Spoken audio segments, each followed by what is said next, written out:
नमस्कार प्यारे साथियों, झारखंड के विद्यार्थियों के लिए एक बहुत बड़ी खुशखबरी निकल कर के आ रही है।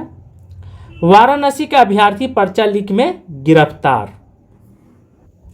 गिरफ्तार होने के बाद सीजीएल परीक्षा मास्टरमाइंड समेत 3 और आरोपी गिरफ्तार हुए हैं। यहाँ पे बहुत सारे सीआईडी बोल रही, बहुत सारे लोगों ने बोला कि पेपर लीक हुआ, लेकिन मानने से इनकार कर रहा है सीआईडी। और बताते चले आपको इसी क्लास में कि सीआईडी का कहना है कि धन उगाही के लिए, इससे पहले तो सीआईडी मानने से इनकार कर रही थी कि पेपर लीक नहीं हुआ है, लेकिन अब एक्सेप्ट कर लिया कि पेपर लीक हुआ है। परीक्षा के परिणाम पर कोर्ट रोक लगा दी है और बरकरार है। यहाँ पे मैं बता दूं कि बहुत सारे आईआरबी के जवान पकड़े गए हैं। इसके पीछे और भी ऐसे होंगे जो कि आगे आने से डर रहे हैं। डीएसपी होंगे, कोई बड़े अधिकारी भी होंगे, कोई शक नहीं है। किसी का इन पर जरूर छत्र साया है। केवल छोटे अधिकारी को फंसा रहे हैं और बड़े अधिकारी बच रहे हैं। उनके पीछे और लोगों का, नेता लोग का भी हाथ होगा। सीजीएल प्रश्न पत्र उपलब्ध कराने के नाम पर जालसाजी गिरोह के 5 आईआरबी जवान कुंदन कुमार उर्फ मिंटू, रोबिन कुमार, अखिलेश कुमार, गौरव कुमार, अभिलाष कुमार और डीजीपी अनुराग गुप्ता ने आदेश का निलंबित कर दिया। देखिए, इन लोगों को सामने नहीं लाया गया। सामने लाया जाता तब तो पता चलता कि क्या सच है क्या सच नहीं है। सामने इन लोग को दिखाया ही नहीं गया है। क्यों नहीं? देखिए, अभी अधिक कोई घटना घटती तुरंत पेपरबाजी हो जाता है, तुरंत मीडिया पहुंच जाती है। लेकिन इन लोग का अरेस्ट हुआ तो कम से कम मीडिया के सामने, कैमरा के सामने आना चाहिए सबका चेहरा कि कौन कौन लोग हैं इस तरह की धांधली करने में। परीक्षा माफिया का कबूलनामा एसएससी और बैंक की परीक्षा में 2016 से की थी धांधली। और बिहार और झारखंड में रोशन कुमार का ऑनलाइन सेंटर भी है। ये बहुत बड़ा खेल हो रहा है झारखंड बिहार में। लेकिन बिहार सरकार बहुत एक्टिव है, जिस कारण से वहाँ पकड़े जाते हैं और झारखंड में इस तरह की बातें नहीं हो पाती है। कारण यहाँ पे है कि शिक्षा पर और विद्यार्थियों के प्रति कोई मतलब ही नहीं है। सीजीएल परीक्षा झांसा देकर कई छात्रों को ले जाया गया था नेपाल। ऐसा हो सकता है? ये सब पढ़े लिखे रहते हैं तो नेपाल जाने वाला विद्यार्थी एगी दुगी नहीं होता है। यहाँ पहले डील हो जाता है या तो रिजल्ट आने के बाद पैसा दिया जाता है। जेएसएससी सीजीएल परीक्षा में जुड़े मामले की सीआईडी जांच में रोज नए तथ्य सामने आ रहे हैं।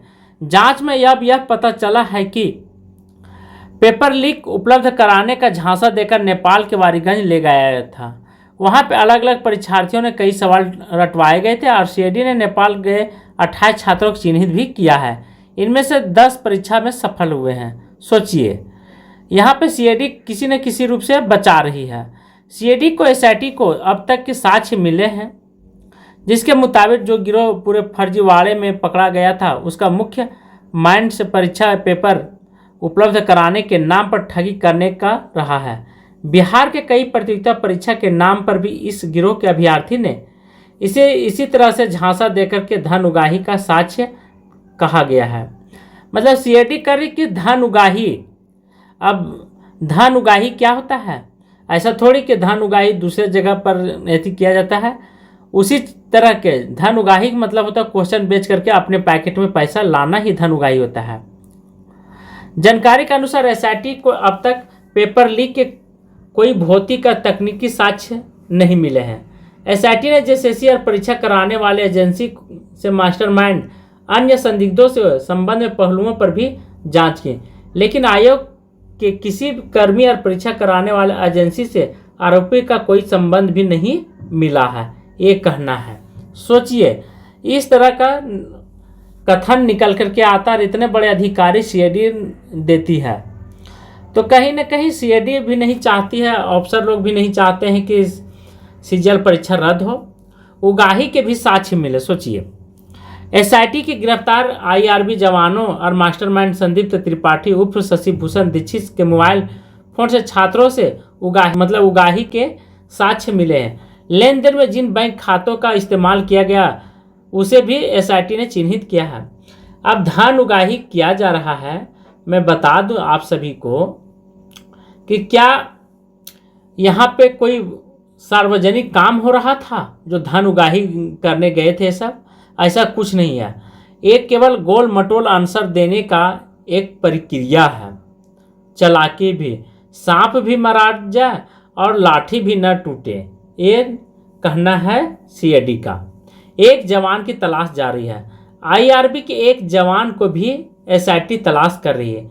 आईआरबी जवान ने सीजल की परीक्षा दी थी और वह भी सफल हुआ। एसआईटी ने दुमका समेत कई जगहों पर आरोपी जवान की तलाश में छापेमारी की है, लेकिन वह फरार है। एसटीएफ ने समीक्षा अधिकारी भर्ती परीक्षा 2023 के पर्चा लीक मामले में एक गिरफ्तारी की है। एसटीएफ ने मंगलवार देर शाम वाराणसी से अभ्यर्थी जय सिंह को गिरफ्तार किया। जय सिंह को जेल में बंद मुख्य आरोपी सुभाष प्रकाश और विवेक उपाध्याय से 15 लाख रुपये में डील हुई थी। मामले में अब तक गिरोह के सदस्यों और अभ्यर्थियों समेत 24 गिरफ्तारी हो चुकी है। एसआईटी के एसपी लाल प्रताप सिंह के मुताबिक पकड़ा गया था। अभ्यर्थी जय सिंह वाराणसी के रोहनिया बेटावर का रहने वाला है। जय सिंह ने एसटीएफ को बताया है कि उसने 2024 में एक परीक्षा दी थी। बीएचयू परिसर के मधुबन पार्क में उसकी मुलाकात सुभाष प्रकाश से हुई। सुभाष पर्चा लीक कराने वाले गिरोह के मुख्य आरोपी में है। सुभाष ने जय सिंह से पर्चा आउट कराने की बात कही थी। बाद में जय सिंह को भोपाल बुलाकर होटल में गिरोह के सदस्यों ने पर्चा पढ़वाया था और गूगल से उसके उत्तर भी बताए थे। परीक्षा में 3 दिन पहले लीक पर्चा पढ़ाया। के मुताबिक जय सिंह 8 फरवरी के सुबह भोपाल पहुंचा था। इन लोगों ने उसे होटल कमल फ्लेश आनंद नगर में जो है रुकवाया था और दोपहर में सुभाष और विवेक 3 लोगों के साथ पर्चा लेकर पहुंचे थे। पर्चे सामान्य अध्ययन और हिंदी के थे और शाम को यह प्रश्न पत्र उससे ले लिए गए थे। वाराणसी आने के बाद 11 फरवरी 2024 को उसने परीक्षा दी। इसमें वही प्रश्न आए थे जो सुभाष प्रकाश और विवेक ने दिए थे। सुभाष और विवेक पिछले साल 23 जून के गिरफ्तार किए गए थे। यूपीएससी के सचिव ने मुकदमा दर्ज कराया था। उत्तर प्रदेश लोक सेवा आयोग की ओर से 11 फरवरी 2024 को सुभाष ने प्रिंटिंग प्रेस में खरीदा था प्रश्न पत्र। उप लोक सेवा आयोग ने परीक्षा के लिए प्रश्न पत्र छपाई भोपाल के प्रिंट प्रेस में कराई थी। सुभाष प्रकाश ने प्रिंट प्रेस के कर्मचारियों से साठगांठ की और सुभाष और विवेक ने प्रश्न पत्र की प्रति मंगवा ली थी। फोटो स्टेट कर उन अभ्यर्थियों को दिए जिनसे डील हुई थी। भोपाल बुलाकर प्रश्न पत्र और उसके उत्तर रटवाए गए थे। इसके बाद जैसे ही नहीं सुभाष प्रकाश भी वाराणसी आया। दोनों का सेंटर चोम्बेपुर में था। दोनों ने परीक्षा दी थी। सुभाष प्रकाश प्रश्न पत्र लीक में भी शामिल था। उसने यूपी पुलिस सिपाही भर्ती में भी परीक्षा दी थी। इस तरह से इन लोगों ने 15 लाख रुपये लिया था। मुख्य आरोपी से सौदा हुआ था और गिरफ्तारी अब तक 24 की गिरफ्तारी हो चुकी इस मामले में। सोचिए कितना बड़ा इन लोग धांधली करता है, लेकिन सरकार टाइट होने के कारण इस तरह के लोग पकड़े जाते हैं, नहीं तो नहीं पकड़े जाते हैं। आज की क्लास में यहीं पे समाप्त कर रहा हूँ। थैंक यू, धन्यवाद।